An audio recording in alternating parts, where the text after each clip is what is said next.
Welcome back once again. Myself Pransu Kumar Pathak, and this is my lecture series for DBT JRF preparation. सो तीन videos मैं already पहले upload कर चुका हूँ, मतलब तीन वीडियो आप लोग देख लीजिए, उसके बाद चौथे पे आइए ताकि आपका एक फ्लो बन सके, क्योंकि मैंने इसे एक बहुत ही अच्छे तरीके से डिज़ाइन किया है कि आपको सारी चीज़ें समझ में आए। ठीक है, तो आपको समझने के लिए क्या करना पड़ेगा, चीज़ों को वैसे ही देखना पड़ेगा। ठीक है, तो चलिए आगे बढ़ते हैं। चलिए, so my dear friend, first of all I will take a pen. This time I will not confuse. Okay, so a given cytokine has different biological effect on different target cell. This is known as a given cytokine has different biological effect on different target. This is called as pleiotropic. ठीक है, answer is प्लेटो। और इसके बाद नहीं कि इसके बाद इसको छोड़ दो, रिडंडेंसी क्या होती है, सिनर्जी क्या होती है और टोटिपोटेंसी क्या होती है, ये तीनों को भी आप अच्छे से देखें। ठीक है, चलिए आगे बढ़ते हैं। Now influenza virus contain 11 protein. ठीक है, which one of the two major glycoprotein are H and N. What do you H and N stand for. तो एच और एन किसको कहते हैं, तो एच होता है हेमाग्लूटानिन और एन होता है न्यूरामिनरेज। ठीक है, तो एच और एन का मतलब यही होता है। ठीक है, आगे बढ़े। चलिए, आयनोसिन जो होता है टीआरएनए में वो एंटीकोड होता है, base pair will accept which one of the following base pair in the code mRNA. ठीक है, आयनोसिन जो क्या करता है, सबसे बेस पेयरिंग कर लेता है, किससे नहीं करता, ये क्वेश्चन पूछ रहा है। ठीक है, inosine is not able to pair with which particular nitrogenous base. तो आपको याद रखना, आयनोसिन जो होता है वो सबसे पेयर कर लेगा, अडेनिन से, यूरासिल से, साइटोसिन से, but never it will bind guanine. ठीक है, तो राइट आंसर इज गुआनिन। अब इसको ज़्यादा समझना है तो बोवेल हाइपोथेसिस पढ़ो। ठीक है, वहाँ पे आपको क्लियर हो जाएगा। ठीक है, बोवेल हाइपोथेसिस पढ़ोगे तो वहाँ पे क्लियर हो जाएगा कि कौन किससे पेयर करता है। ठीक है, चलिए आगे बढ़ते हैं। अब है इलेक्ट्रोफोरेसिस, आपने किया। ठीक है, in electrophoresis if the buffer have ever pH then isoelectric point. Isoelectric point मान लो आपका 6.8 है। ठीक है, और इससे अब वो pH, बफर का pH मान लो तुम्हारा 9.6 कर दो। ठीक है, और आपका आइसोइलेक्ट्रिक पॉइंट 6.8 है। अब क्या होगा भैया, कहानी उल्टा हो जाएगा। अब यह pH ज़्यादा होने के कारण क्या होगा, एनोड की तरफ आपका प्रोटीन भागने लगेगा, तो protein will move towards anode. ठीक है, चलिए, in the ABO blood group system in human allele A and B are codominant with I0। यहाँ पे हम I0 लिखते हैं। ठीक है, I लिखने का मतलब I0 से है। ठीक है, if a type B with genotype B and I women married with A and I। ठीक है, तो चिल्ड्रन के पास क्या क्या ब्लड ग्रुप होगा, आप जरा ध्यान से देखो ये कह क्या रहे हैं।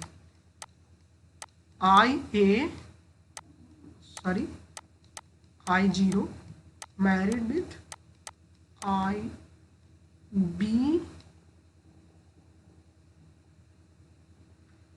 देखो, if type B genotype women married A type A, तो ए क्या है, ए मेल है, याद रखना है मेल है, और फीमेल क्या है I0, फीमेल क्या है बी पॉजिटिव है। ठीक है, बी पॉजिटिव नेगेटिव तो RH फैक्टर बताते हैं, बस ये ब्लड ग्रुप का सिस्टम है। ठीक है, तो उनके बच्चे कौन कौन से होंगे, देखो, अगर ए और ए मिले तो क्या होगा, ए बी ब्लड ग्रुप मिलेगा।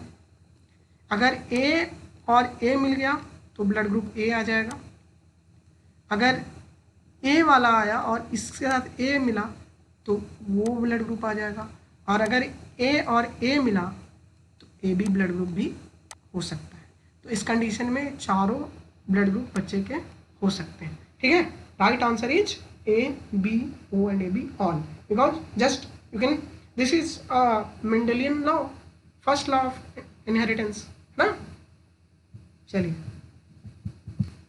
अब है circulating testosterone is mostly present in bonded form. ठीक है, now which of the following protein binds weakly by to the major amount of circulating testosterone. जब टेस्टोस्टेरोन जब मूवमेंट में होता है तो कौन वीकली बाइंड करता है, वो एल्बुमिन होता है।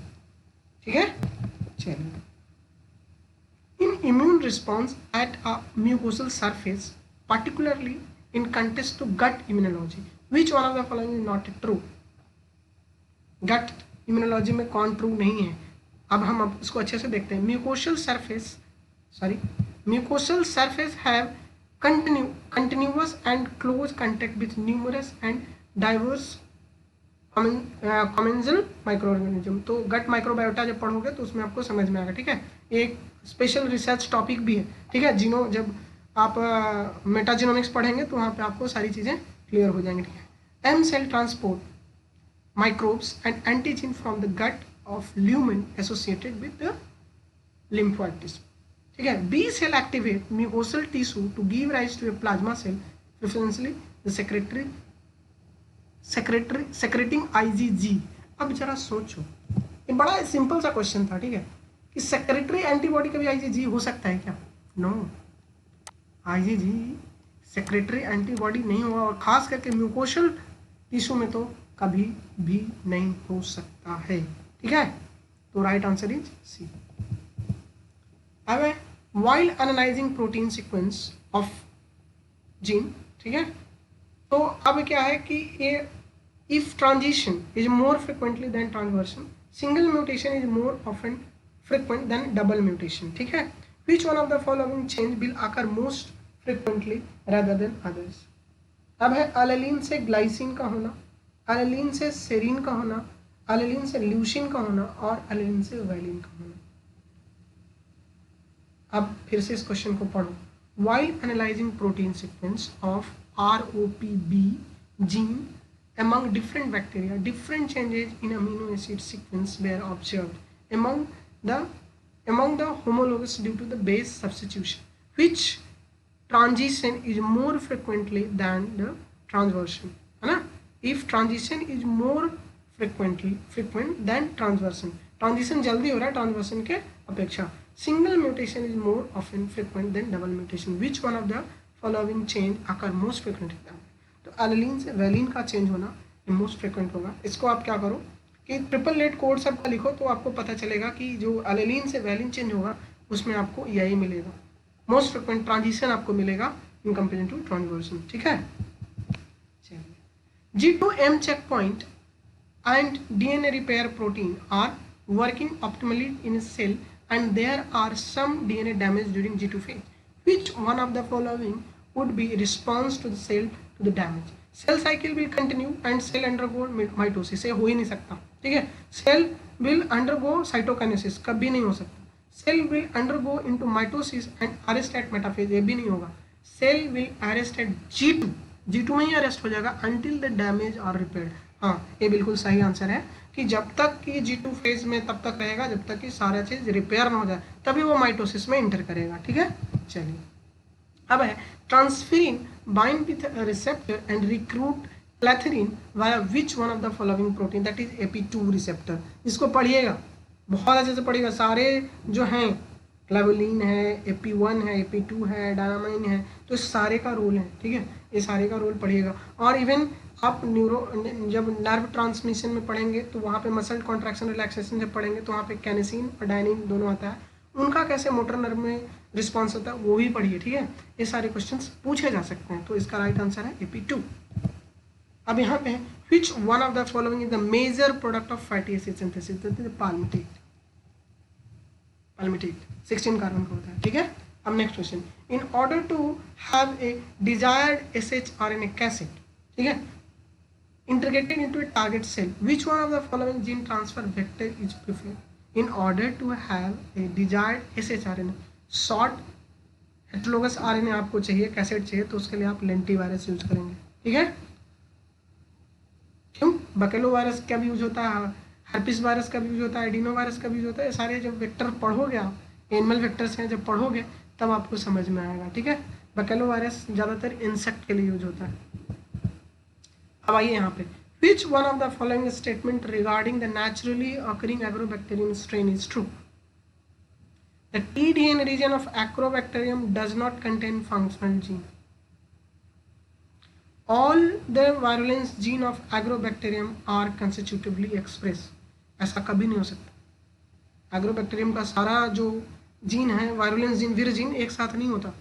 पहले कैसे होता है वो हम अलग आपको बताएंगे। मैंने सोचा है कि आपको मैं एक वीडियो पे बताऊं। Agrobacterium induced gall require exogenous application of phyto hormone for the growth.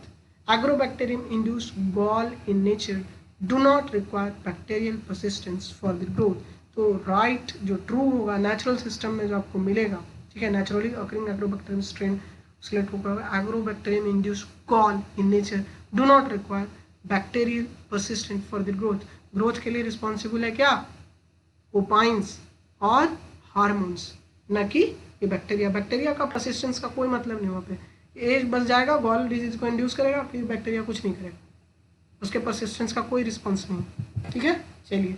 The integration of T DNA in a plant nuclear genome is most likely due to non homologous end joining is the right answer. ठीक है, तो ये सारी चीज़ें आपको पढ़िएगा तभी समझ में आएगा, अदर देन ये सारी ऐसे समझ में नहीं आएगा, आपको फोकस करना पड़ेगा। ठीक है, अब यहाँ पे है variation in transgene expression level among the independent transgenic event generated using the same transgene construct could be due to position effect, strength of promoter used to express the transgene, variation in the copy number of transgene, presence of restriction site in the transgene sequence। फिर से question पढ़िए, variation in transgene expression level among independent transgenic event generated using the same transgenic construct could be position effect हो सकता है। ठीक है, position effect हो सकता है, तो this is the true option. और दूसरा क्या है, strength of promoter use for expression of transgene, that is not responsible for this phenomena basically. ठीक है, variation in the copy number of transgene, ये हो सकता है। तो राइट आंसर इज 1 and 3। ठीक है, 1 and 3 is the right option. ठीक है, चलिए। Which one of the following statement related to the development of insect-resistant transgenic plant is correct? तो है इसका आंसर है transgenic plant developing using multiple gene might be more effective in inducing maintaining the resistance. अब आपको मैं बताता हूँ, जैसे एक डिजीज है, नाम है बैक्टीरियल ब्लाइट। जब मैं हैदराबाद में था तो मेरा काम बैक्टीरियल ब्लाइट पे ही था, इसलिए मैंने इसका एग्जाम्पल ले रहा हूँ ताकि आपको समझ में आए।